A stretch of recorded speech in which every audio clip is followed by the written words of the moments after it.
Hi, as you can see the title below, this video is about Lilith opposing your moon. And I also want to mention that this video is specifically going to be about Gemini moon opposing Lilith and Sagittarius in the 11th house. So here's the thing, I'm just going to use that as an example, and I'm trying to kill two birds with one stone in this video because someone requested for this, but I also feel like someone out there that has moon opposed Lilith in general can help. I also want to mention that right now it's Mercury retrograde. I'm hoping that there won't be any technical difficulties. I had a really freaking crazy day.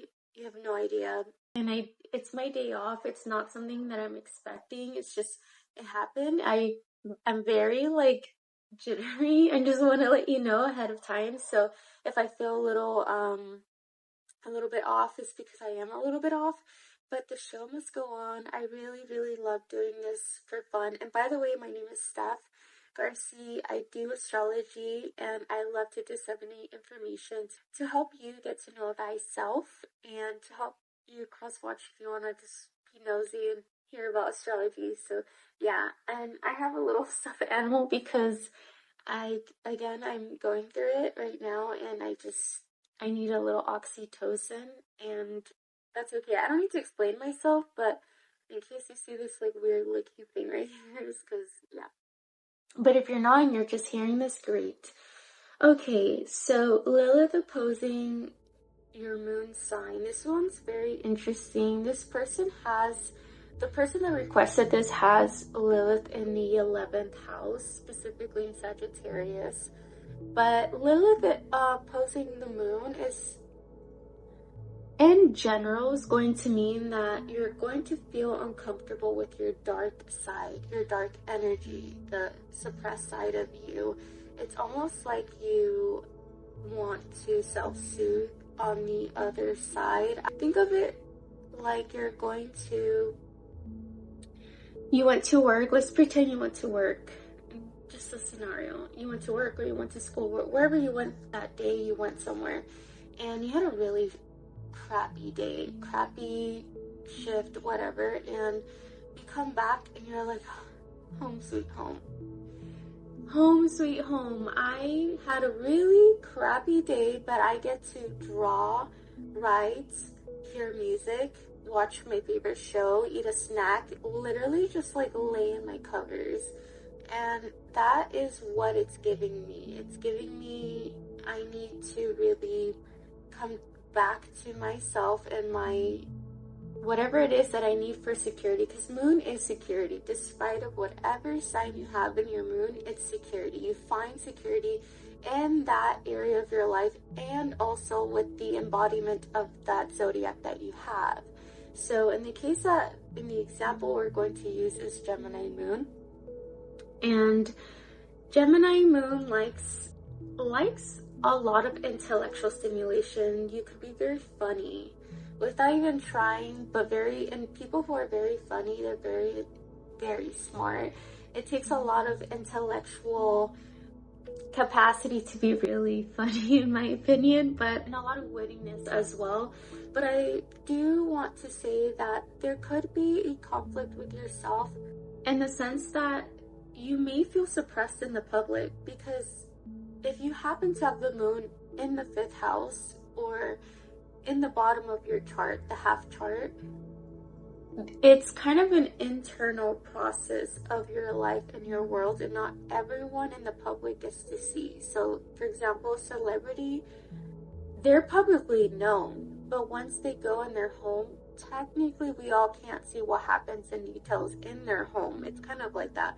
So the 11th house, or if Lilith is up there in the public, you might feel very suppressed by the public, or wanting to express yourself out there in the public. You may come off the wrong way or the wrong foot. People might feel triggered. Lilith is a sexual energy and very attractive, so you could trigger a lot of people. Lilith has a hard time making friends in general, especially in the 11th house. So especially Lilith opposing the moon, if you have it in the 11th house, to to the 5th house, she has this feeling of wanting autonomy, like, fine, I'll be my own best friend, but she also has the feeling, especially if you have Gemini moon in the 5th house, the feeling of, I do really like that connection and friends and curiosity, but you find it in different ways, and you're going to have to really create your own outlet and channel to use that creativity to feel sane. And let me explain why that is. So when it comes to your moon, it has to do a lot with your mother. So for example, I have Cancer Lilith. I had a lot of mommy issues growing up, but because of that, and I'm very thankful for that, I got to really find my home with philosophy and in general. Like, I'm actually very thankful with all the experiences I had with my mother, because it led me to one of the darkest but one of the most loving connections I have with life. And that is I have the moon in the 9th house, which I love teaching, I love learning, I love expansion. Like, I'm all about that, but I'm very into the depths, and I have Scorpio moon as well. So I don't want to talk too much about my case, but what I'm saying is wherever your moon is, it has to do a lot with how you find comfort. It has to do with how you were, I wouldn't say it was raised in particularly, but it's your moon. So perhaps if you have Gemini moon, maybe your mom was a jokester and you guys are always like bantering with each other, and that's just a special connection you have with that feeling and emotion and security. And Sagittarius Lilith people, or if you have Lilith opposing your moon in general, you're going to be kind of forced to be or want your autonomy, but you could find friendships that also have that dark energy. Perhaps you are attracted to that energy because it's suppressed in you. I definitely feel like that's a big thing with moon opposing Lilith. You're going to feel very drawn to people with a darker aspect, and that is because, think about it like this. Let me actually really put this in picture. You don't have to be watching this. You can actually imagine this. So let's say you're so dominant and you're masculine. Naturally, you're going to find a feminine archetype attractive, like very drawn to, very heightened, like, whoa, like, I want that feminine energy. The reason why the polarities are attracted to each other is because there is a suppression of oneself of that, vice versa with a feminine being. If they embody so much and so they're so dominant with their feminine aspect of their life, they're going to be drawn to the masculine overall. And the reason why is because they don't embody it as much on the daily. They don't embody the masculine as much, and it's suppressed within oneself. And let me tell you why I know this, because I heavily know this feeling so much. I probably have gone through this a lot in transits before. Overall, I do recognize this feeling. I am trying to be my best to get more into my masculine energy as a woman, because we live in a masculine world. You have to show up to work and really be professional. That I could do to the max. That is my like max. From there, it's really hard for me to have boundaries, to assert myself. I tend to lean naturally in my feminine, and somehow I always end up attracting a very masculine energy around me that ends up protecting me low-key. But it's a good feeling, but I definitely know why I am attracted to a little bit more masculine energies, because I know deep down I don't have it in me, and that person does balance me or help me find that balance within myself. So same thing with you. So you could be very drawn to someone who has that dark femme, dark masculine, that has boundaries, that also kind of sparks and ignites a dark side of you that you're not able to.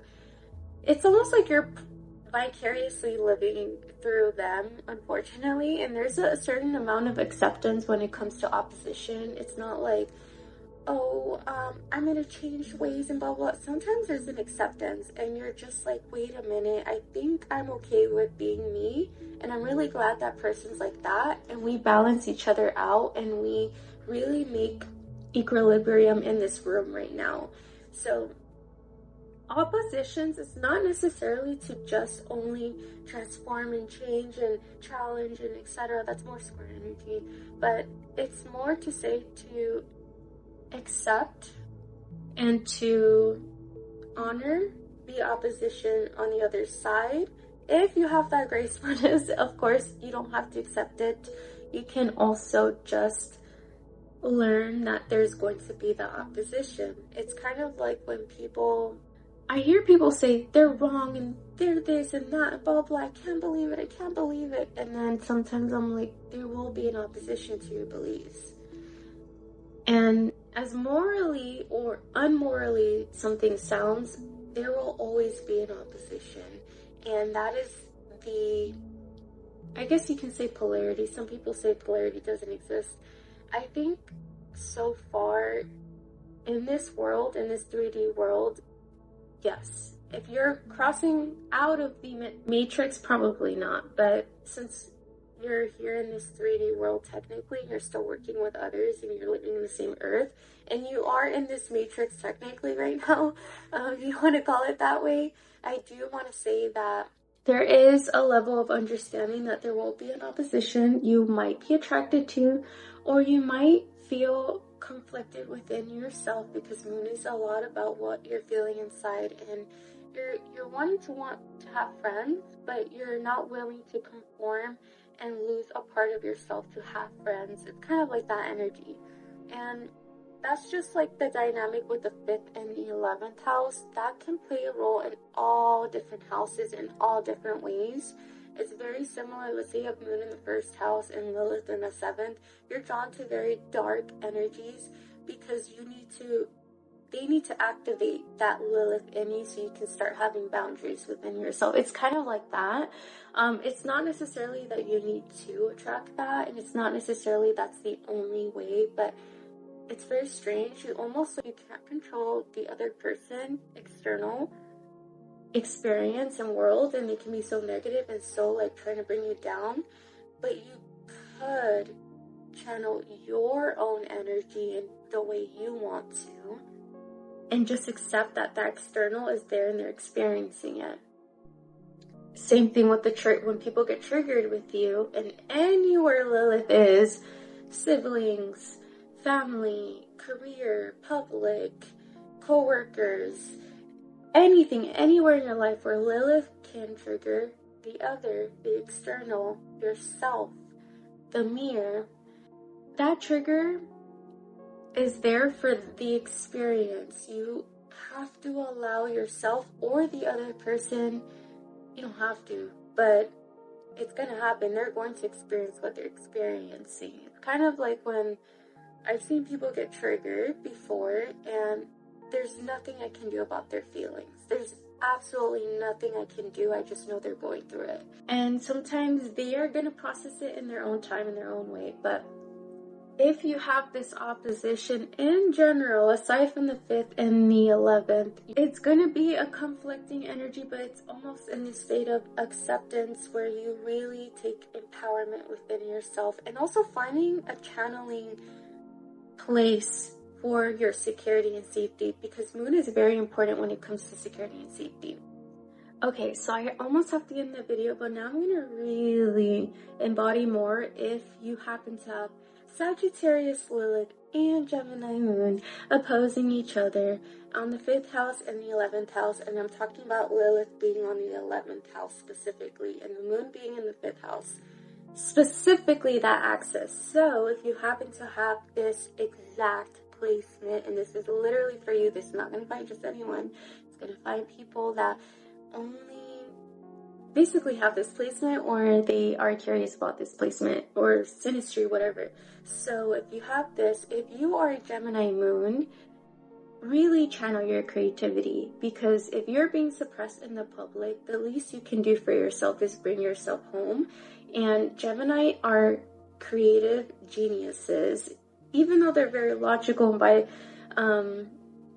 tend to like Sagittarius for expanding their world. They're open to curiosity, and I really admire Geminis for that. I dated a Gemini moon, and they were probably the funnest person ever to hang out with, ever. And Gemini moons are so great with memory. They're great with poetry, writing, scripting, crafting, anything with your hands, anything creative in general, intellectual stimulation, with jokes. You can be so funny without knowing. That's something that you are able to bring yourself back home, and it's the best way to channel a lot of your, I want to call it your suppression from the other side in public, because people will project things onto you, especially with your dreams.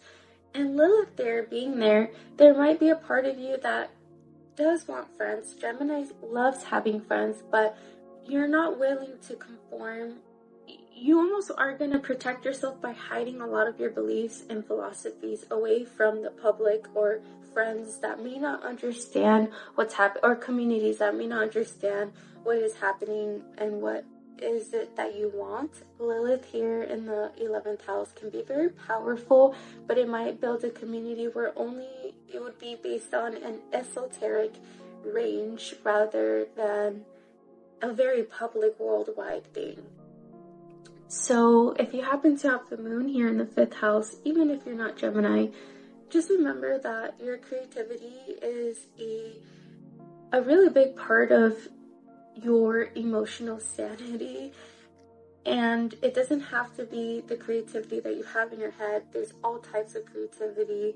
It comes through math, scientific, technology, artistic with paint, drawing, poetry, jokes. There's so many food, like there are recipes. There's so many different ways to go about your creativity, and don't let anyone stop you from doing what it is that you feel instinctually that you're called to do.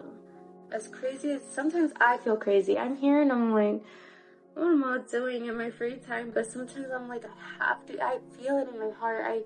And people judge me a lot on the daily in public about my dreams too. So I do understand to an extent.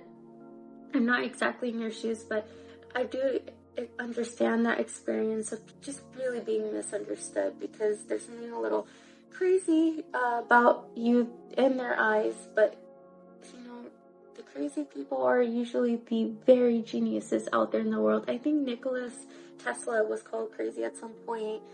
Albert Einstein, like all those like really geniuses, sure, maybe they were to an extent a little like getting close, very marginally close to that cuckoo place, but they're very talented and geniuses and gifted, and you probably are as well. So yeah, I'm gonna end the video right here. I hope to help anyone, and I'm really here to help people get to know thyself. This is a requested video, so if you happen to have any questions about your aspects or any house or ruler, whatever it is that you have, degrees, feel more than welcome to comment down below. I am so happy to answer any questions in the best way that I can. Sometimes I will do a video if you really do request, like, can you make a video about this? If you comment about something, I might just think you just want to let others know that you're going through it. And last thing I want to tell you is that your emotional well-being is probably the most important. Mental, emotional, and spiritual well-being is one of the most important things you'll have with yourself, one of the most valuable things, and really cherish it. And yeah, stand in your power and know that you're gonna be awesome at the end of the day. Okay, I love you, take care, and have a beautiful